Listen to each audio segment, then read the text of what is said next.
Prove that by joining the points 2, 1, 3, 4, -3, 6 we get a right triangle. അതായത് ഈ 3 പോയിന്റും കൂടെ ജോയിൻ ചെയ്താൽ നമുക്കൊരു റൈറ്റ് ട്രയാങ്കിൾ കിട്ടുമെന്നാണ് പ്രൂവ് ചെയ്യേണ്ടത്.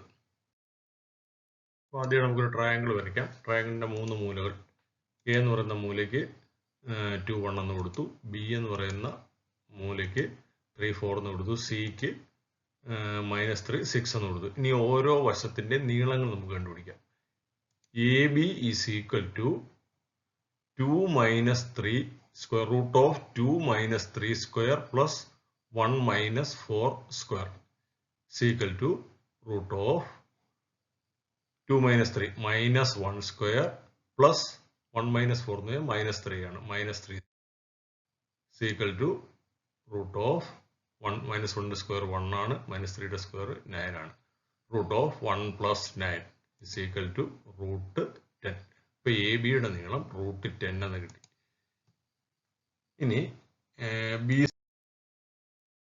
നമുക്ക് ബി സിയുടെ നീളം കണ്ടുപിടിക്കാം. B C is equal length of B C is equal to root of 3 minus 3 3 minus minus 3 3 minus minus 3 plus 4 minus 6 square is equal to 3 minus minus 3 എന്ന് പറഞ്ഞാൽ 3 plus 3 ആവും. 6 square plus 4 minus 6 minus 2 square. അപ്പോൾ 6 square 36 ആണ്. root of 36 plus 4 is equal to root 40. root 40 ആണ് B സിയുടെ നീളം. Length of AC is equal to root of 2 minus minus 3 square plus 1 minus 6 square. അപ്പോൾ 2 minus minus 3 root of 5 square plus minus 5 square. root of 25 plus 25. ഇതിന്റെ square 25 ആണ്. ഇതിന്റെ square 25 ആണ്. 25 plus 25 is equal to root 50. root 50 ആണ് A സിയുടെ നീളം. ഇനി ഈ 3 നീളങ്ങളും കൂടെ നമുക്കൊന്ന് കമ്പയർ ചെയ്ത് നോക്കാം. A B is equal to root 10. A B root 10 ആണ്. അങ്ങനെയാണെങ്കിൽ A B square is equal to 10. A ബിയുടെ സ്ക്വയർ എന്ന് പറഞ്ഞാൽ 10 ആയിരിക്കും.